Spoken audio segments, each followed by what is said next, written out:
हिमाचल में आज की कुछ बड़ी खबरों की बात करें तो सबसे बड़ी खबर जो सुर्खी बनी हुई है पिछले 20 जून से लगातार जो सबसे बड़ी खबर निकल कर आ रही है वो मानसून से हुई तबाही है। तो जो आंकड़े जो राज्य आपदा प्रबंधन प्राधिकरण की तरफ से जारी किए गए हैं वो जो है परेशान करने वाले हैं कि नुकसान किस तरह से हुआ है। पहले आपको बता दें कि जो पब्लिक यूटिलिटीज़ हैं,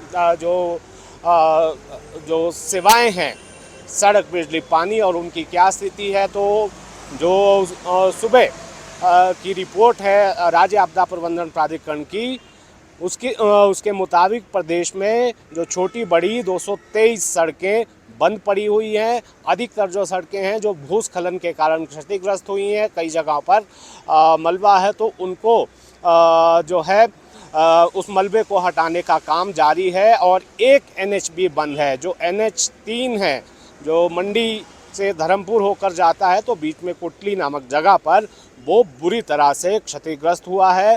तो यहाँ पर ये कोशिश की जा रही है कि शायद उसे आज शाम तक बहाल किया जा सके, लेकिन लैंडस्लाइड हैवी है तो उसमें समय भी लग सकता है। इसके अलावा जो जानकारी दी गई है, अब तक 91 लोगों की मौत इस त्रासदी में हुई है। इसके अलावा 34 लोग अभी भी लापता हैं और इसमें जो रिपोर्ट डिजास्टर मैनेजमेंट अथॉरिटी की तरफ से दी गई है उसमें 432 घर पूरी तरह से क्षतिग्रस्त हुए हैं, 932 घरों को नुकसान पहुंचा है। इसके अलावा 880 पशुशालाएं जमींदोज हुई हैं और 224 दुकानें भी इस आपदा की भेंट चढ़ी हैं, जमींदोज हुई हैं और 885 मवेशी मारे गए हैं। इसके अलावा 21,500 पोल्ट्री बर्ड्स भी इस आपदा में मारे गए हैं। और जैसे सड़कों के बारे में हमने आपको बताया कि 223 सड़कें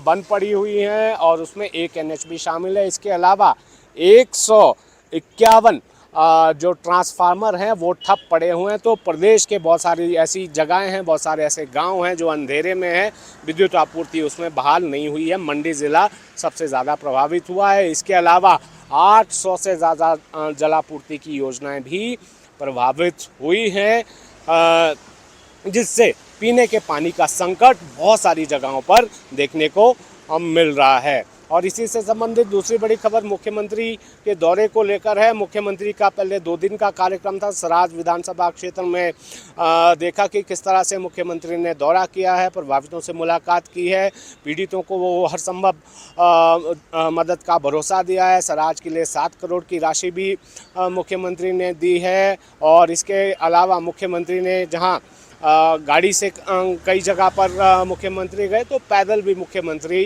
आपदा प्रभावित क्षेत्रों में जाते हुए नजर आए और भरोसा दिया है। तो मुख्यमंत्री कल सुंदरनगर में ही रुक गए थे, आज मुख्यमंत्री दोपहर बाद तक शिमला पहुंचेंगे और जो प्रदेश में राहत, बचाव और पुनर्वास का जो कार्य चल रहा है उसकी समीक्षा भी की जाएगी। इसी से जुड़ी हुई एक और खबर है कि मुख्यमंत्री जल्द जो है दिल्ली जा सकते हैं और दिल्ली में आपदा में हुए नुकसान को लेकर जो केंद्रीय मंत्री हैं उनसे मुलाकात कर सकते हैं।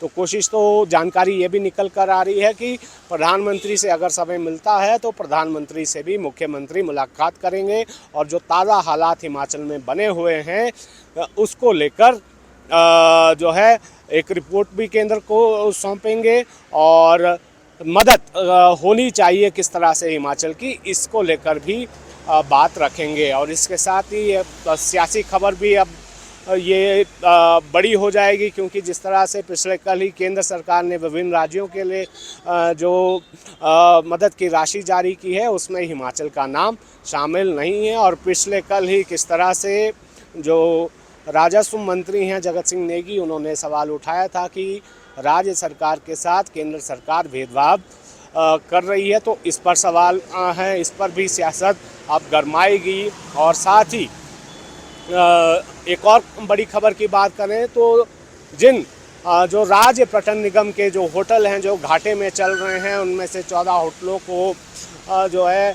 अब निजी हाथों में सौंपा जाएगा। उसके लिए जो है पॉलिसी ड्राफ्ट हो रही है कि किस तरह से ये दिए जाएंगे और क्या नियम और शर्तें होंगी। इसको लेकर भी बवाल मच गया है राज्य सरकार के फैसले पर। न केवल भाजपा बल्कि पर्यटन से जुड़े हुए कुछ लोग भी सवाल उठा रहे हैं। इसको लेकर बजट सत्र के दौरान भी हंगामा हुआ था और ये आरोप सरकार पर लग रहे थे कि वो सरकारी संपत्ति को निजी हाथों में सौंप रही है। उसके बाद वहाँ पर राज्य सरकार की तरफ से स्पष्ट तौर पर कहा गया था कि ऐसी कोई मंशा नहीं है, लेकिन अब सरकार अपने फैसले से पलटती हुई नज़र आ रही है। तो इसी को लेकर पर्यटन निगम के जो चेयरमैन हैं, नगरोटा भगवान से विधायक है रघुवीर सिंह बाली, आज वो एक प्रेस कॉन्फ्रेंस भी करेंगे।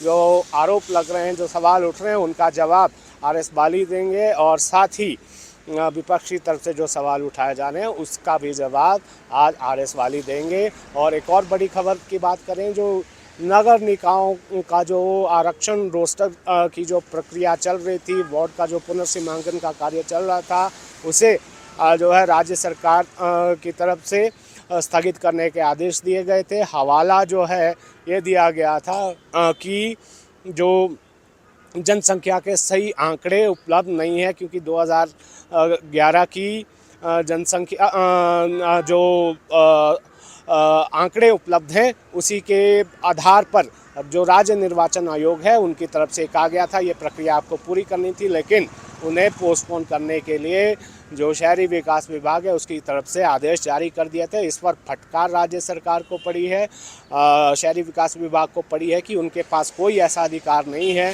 कि वो एक संवैधानिक संस्था के आदेशों पर रोक लगा सकता है। तो यहाँ पर सीधी फटकार लगाई है कि ये आदेश तुरंत राज्य सरकार वापस ले और जो तय किया गया है, जो आदेश जारी किए गए उनकी पालना होनी चाहिए, क्योंकि प्रदेश में नगर निगम शिमला को छोड़कर जो अन्य नगर निगम हैं, शहरी निकाय हैं, उनमें चुनाव होने हैं। तो वहाँ पर एससी और ओबीसी का जो आरक्षण रोस्टर है उसको और जो सीमांकन होना है, पुनर्सीमांकन होना है, वो 2011 के जनसंख्या के जो आंकड़े हैं उसी के तहत करने के आदेश यहाँ पर राज्य निर्वाचन आयोग की तरफ से दिए गए हैं। तो कड़ी फटकार यहाँ पर राज्य सरकार को राज्य निर्वाचन आयोग ने लगाई है। शिमला से कैमरा सहयोगी दीपक राणा के साथ रणवीर सिंह, न्यूज़ 18 हिमाचल।